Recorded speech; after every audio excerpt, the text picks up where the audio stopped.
आग्रहीतुम् ओम नियमनम केवल ज्ञान बुद्धि रिद्धि प्राप्त्यभ्यो दीप प्रज्वलितं करोमि।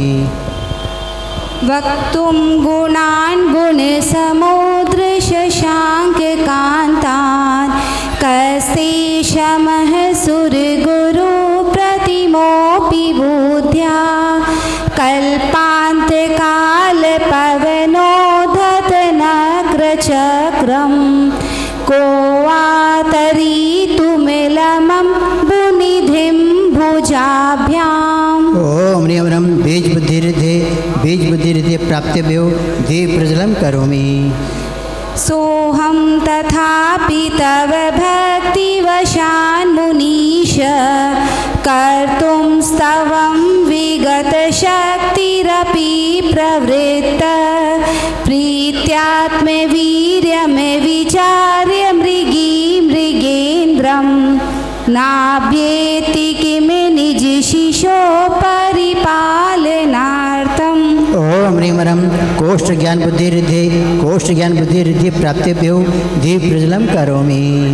अल्पश्रुतं श्रुतवतां पर्यासतां भक्तिरेव मुखरी कुरुते बलानाम्।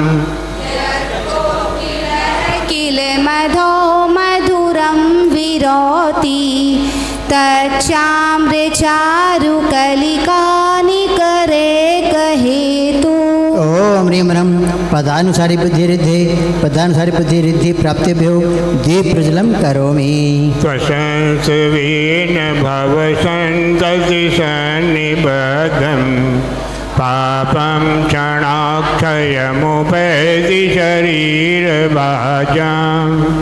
आक्रान्ते लोकमलिनीलमशेषमाशु सूर्यांशुभिन्नमेव शार्वर्यमन्धकारम्। ओम नियमनम सभिन्न संस्कृत बुद्धि रिद्धि प्राप्त्यभ्यो दीप प्रज्वलितं करोमि। मत्वेति नाथ तव संसनमयेग मारभ्यते तनुधियापि तव प्रभावा। चेतो हरिष्यति सतां नलिनीदलेषु मुक्ता फलमुद्युतिमुपैति ननोदबिन्दु।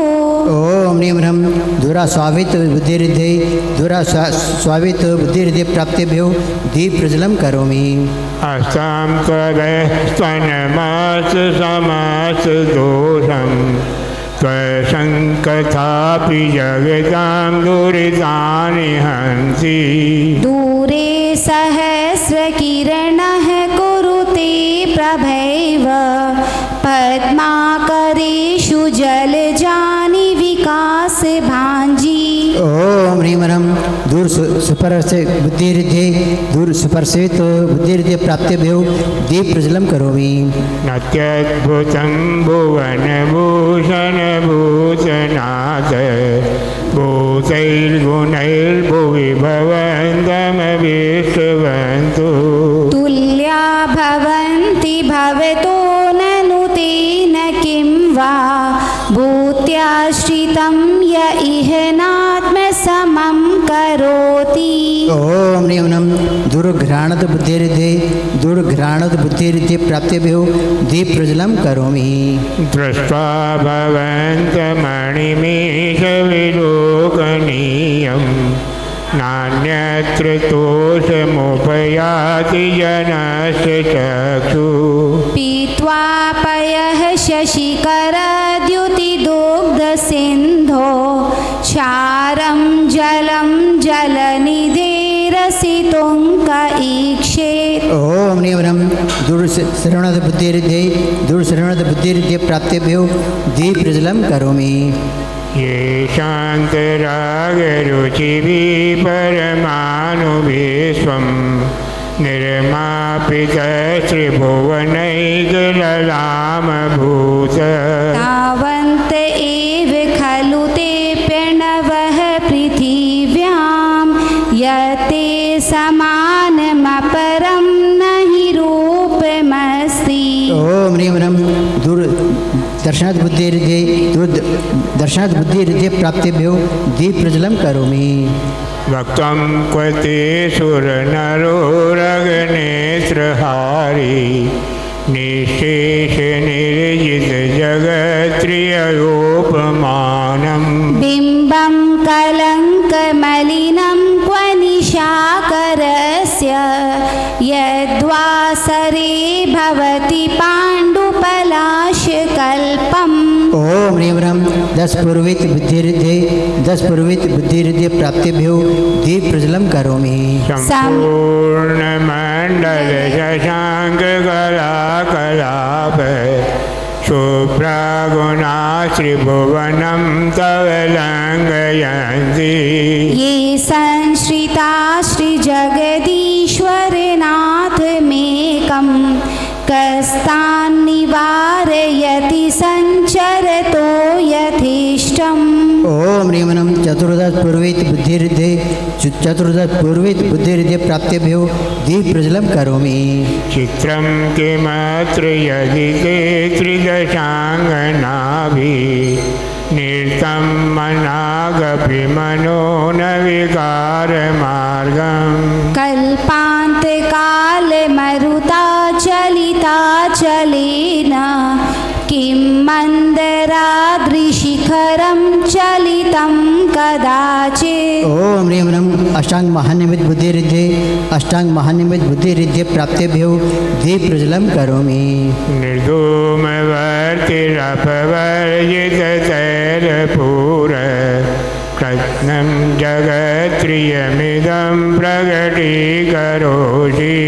गम्यो न जातु मरुतां चलिताचलानां दीपोपरस्त्वमसि नाथ जगत्प्रकाशः। ओम ह्रीं ह्रं प्रज्ञाश्रवणात् बुद्धिरिद्धि प्राप्तिभ्यो दीप्रज्वलं करोमि। नस्तं कदाचिदुपयासि न राहुगम्य स्पष्टीकरोषि सहसा युगपज्यगन्ति। नाम्भोधरोदरनिरोध महाप्रभावः सूर्यातिशायि महिमासि मुनीन्द्रलोके। ओम ह्रीं ह्रं प्रत्येक बुद्धिरिद्धि प्राप्तिभ्यो दीप्रज्वलं करोमि। नित्योदयं दलितमोहमहान्धकारं गम्यं न राहुवदनस्य न वारिदाना। विभ्राजते तव मुखाब्जमनल्पकान्ति वेद्योत्तयज्जगदपूर्वशशाङ्कबिम्बम्। ओम ह्रीं ह्रं वादित बुद्धिरिद्धि प्राप्तिभ्यो दीप्रज्वलं करोमि। किं सर्वरीषु शशिवान्निविवस्वात्वा युष्मन्मुखेन्दुदलिशेषु तमसु नाथ।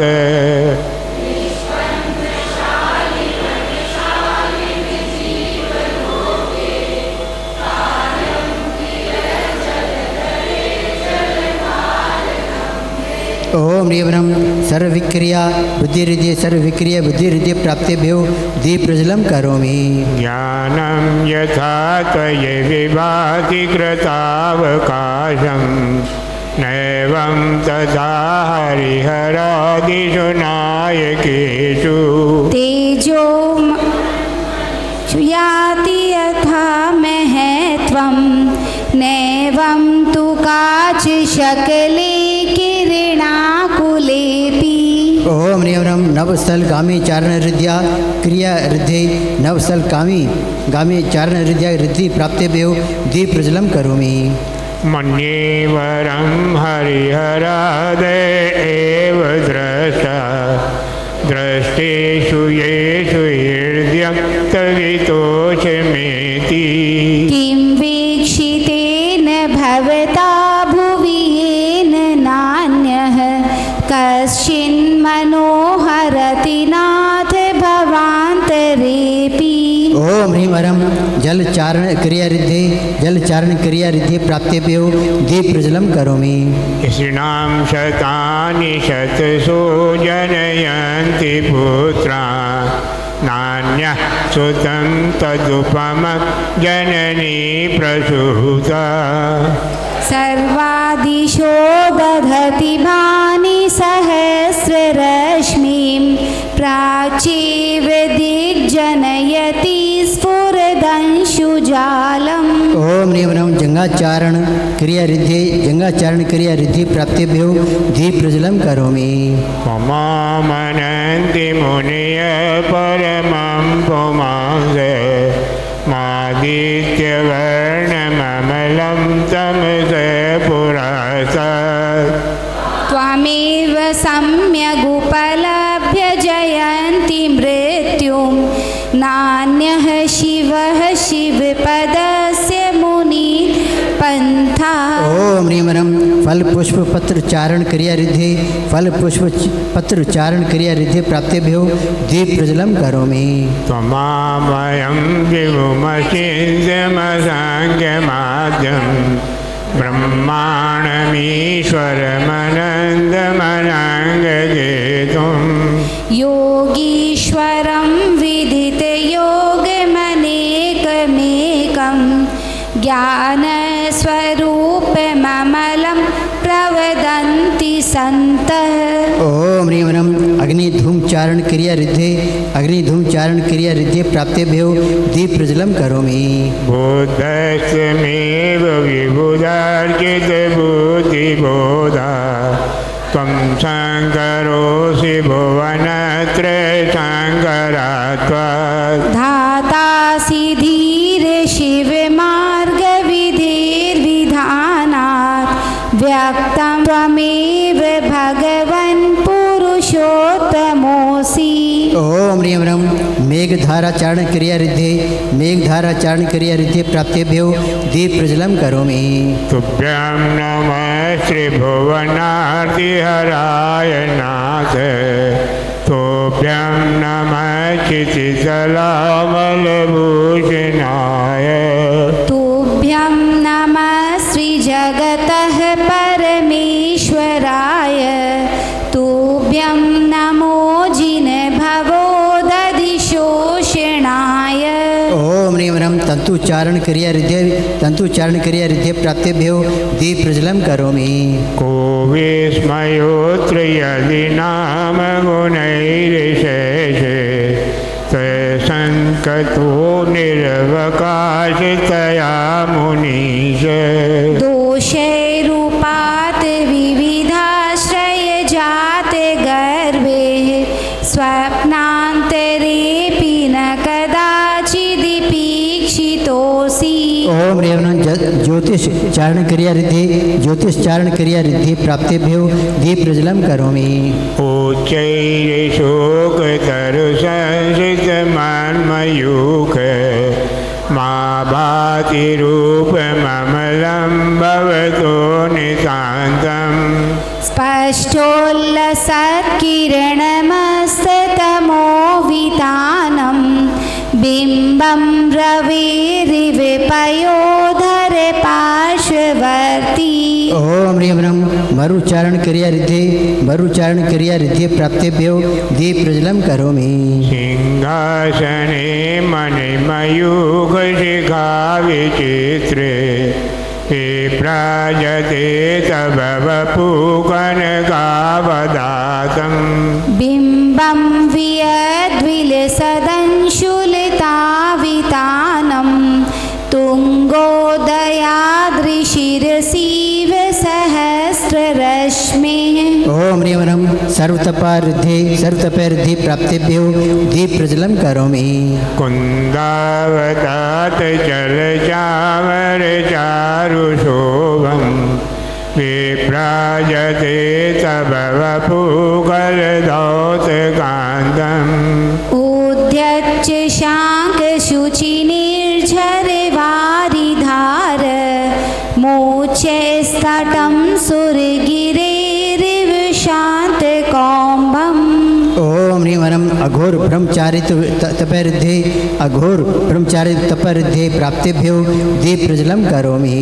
चक्रे त्रयं तव विवादि शशाङ्ककान्त मोच्चे स्थितं स्थगित भानुकर प्रतापम् मुक्ताफल प्रकर जाल विवृद्ध शोभम प्रख्यापय त्रिजगतः परमेश्वरत्वम्। ओम ह्रीं ह्रं मनोबल रिद्धि प्राप्तिभ्यो दीप प्रज्वलं करोमि। गम्भीरतारवपूरित दिग्विभाग त्रैलोक्य लोक शुभ संगम भूति दक्ष सधर्मराज जय घोषक घोषक सन् खेदुन्दुभिर्ध्वनति ते यशस प्रवादी। ओम ह्रीं ह्रं वचनबल रिद्धि प्राप्तिभ्यो दीप प्रज्वलं करोमि। मंदार सुंदर नमेरु सुपारिजात संतान कादि कुसुमोत्कर वृष्टिरुद्धा गन्धोद बिन्दु शुभ मंद मरुत् प्रभाता दिव्या दिव पतति ते वचसां ततिर्वा। ओम ह्रीं ह्रं कायबल रिद्धि प्राप्तिभ्यो दीप प्रज्वलं करोमि। शुभत् प्रभावलय भूरि विभाविभूषे लोके त्रिये दुतिमदान्दुतिमा की पंक्ति प्रोदद्दिवाकर निरन्तर भूरि संख्या दीप्त्या जयत्यपि निशामपि सोम सौम्या। ओम ह्रीं ह्रं आमोर्षधि रिद्धि प्राप्तिभ्यो दीप प्रज्वलं करोमि। स्वर्गापवर्ग गम मार्ग विमार्ग निष्ठ सद्धर्म तत्व कथन के पटु शिरोक्या दिव्य ध्वनिर्भवति ते विशदार्थ सर्व भाषा स्वभाव परिणाम गुणैर्प्रयोज्य। ओम ह्रीं ह्रं शैलोषधि रिद्धि प्राप्तिभ्यो दीप प्रज्वलं करोमि। पुण्येन्द्र हेम नव पंगज पुंज कांति पर्युल्ल सन्नक मयूख शिखा विरामो पादोपदानि तव यत्र जिनेन्द्र धत्त पद्मानि तत्र विबुधा परिकल्पयन्ति। ओम ह्रीं ह्रं जलौषधि रिद्धि प्राप्तिभ्यो दीप प्रज्वलं करोमि। इत्यं यथा तव विभातिर्भुजिनेन्द्र धर्मोपदेशन विदो न तथा परस्य त्यादिक्प्रभादिन कृत प्रहतान्धकारा तादिक्कुतो ग्रहगणश विकाशिनोऽपि। ओम ह्रीं ह्रं मल्लौषधि रिद्धि प्राप्तिभ्यो दीप प्रज्वलं करोमि। सचोतन्मदाविल विलोल कपोल मूल मत्त भ्रमरनाद विवृद्ध गोपम् ऐरावताभमिभमुद्धतमापतन्तं दृष्ट्वा भयं भवति नो भवदाश्रितानाम्। ओम ह्रीं ह्रं विप्रोषधि रिद्धि प्राप्तिभ्यो दीप प्रज्वलं करोमि। भिन्नेभ कुम्भगलदुज्ज्वल शोणिताक मुक्ता फल प्रकर भूषित भूमि भाग बद्धक्रमः क्रमगतं हरिणाधिपोऽपि आक्रामति क्रमयुगाचल संसृतं ते। ओम ह्रीं ह्रं सर्वौषधि रिद्धि प्राप्तिभ्यो दीप प्रज्वलं करोमि। कल्पान्त काल पवनो दत्तवान्निकल्पम्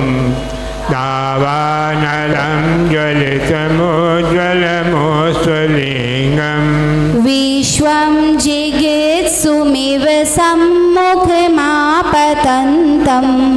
त्वन्नाम कीर्तनजलं शमयत्यशेषम्। ओम ह्रीं अरं मुख निर्विसृद्धि प्राप्तिभ्यो दीप प्रज्वलं करोमि। रक्ते क्षण समदकोकिलकाण्डनीलं क्रोधोद्धतं फणिनमोद्भनमापतन्तम् आक्रामति क्रमयुगेण निरस्तशङ्कस्त्वन्नाभिदागदमनि हृदयस्य पुंसः। ओम ह्रीं अरं दृष्टि निर्विसृद्धि प्राप्तिभ्यो दीप प्रज्वलं करोमि। वल्गे तुरंग गज गर्जित भीमनाद मायो बलं बलवतमपि भूपतिना ऊद्य दिवाकरमयूखशिखापवेद्धं त्वत्कीर्तनातम इवाशुभिदामुपैति। ओम ह्रीं अरं दृष्टि विषयसिद्धि प्राप्तिभ्यो दीप प्रज्वलं करोमि। कुन्ताग्रभिन्न गज शोणितवारिवा वेगावतार चरणासुरयोधभीमे युद्धे जयं विजितदुर्जय जेयपक्षास्त्वत्पादपङ्कज नाश्रयिणो लभन्ते। ओम ह्रीं अरं क्षीरसागरसिद्धि प्राप्तिभ्यो दीप प्रज्वलं करोमि। अम्बो निधोचो विदभीषण नक्रचक्र पाठीन पीठ भयदोल्व बाणवाग्नो रङ्गतरङ्गशिखरस्थितयानपात्रा स्त्रासं विहाय भवत स्मरणात् भजन्ति। ओम ह्रीं अरं मधुश्राविरसिद्धि प्राप्तिभ्यो दीप प्रज्वलं करोमि। उद्भूत भीषण जलोधर भारभुग्ना शोचां दशामुपगताच्युत जीविताजा तत्पादपङ्कजरजोमितदिग्धदेहा मर्ता भवन्ति मकरध्वजतुल्यरूपा। ओम ह्रीं अरं अमृतस्राविरसिद्धि प्राप्तिभ्यो दीप प्रज्वलं करोमि। आपादकण्ठमरुशृङ्गलवेशिताङ्गा गाढं बृहन्निगडकोटिनिकृष्यजङ्गा तन्नाम मन्त्रमनिशं मनुजा स्मरन्त सदस्वयं विगतबन्धभया भवन्ति। ओम ह्रीं अरं सर्पेश्राविरसिद्धि प्राप्तिभ्यो दीप प्रज्वलं करोमि। मत्ते दीपेन्द्र मृगराज दवानलायि संग्राम वारिधि महोदर वन्दनोत्तम तस्याशुनाशमुपयाति भयं विएव यस्तावकं स्वमिमं मतिमानधीते। ओम ह्रीं अरं अक्षीणमहानसरसरिद्धि प्राप्तिभ्यो दीप प्रज्वलं करोमि।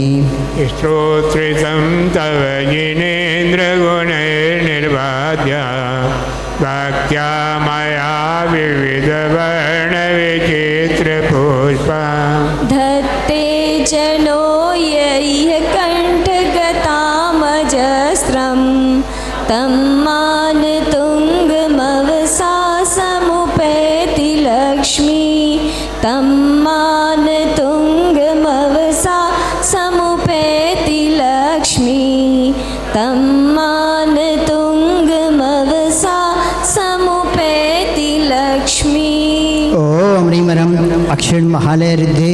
अक्षीणमहालयरिद्धि प्राप्तिभ्यो दीप प्रज्वलं करोमि।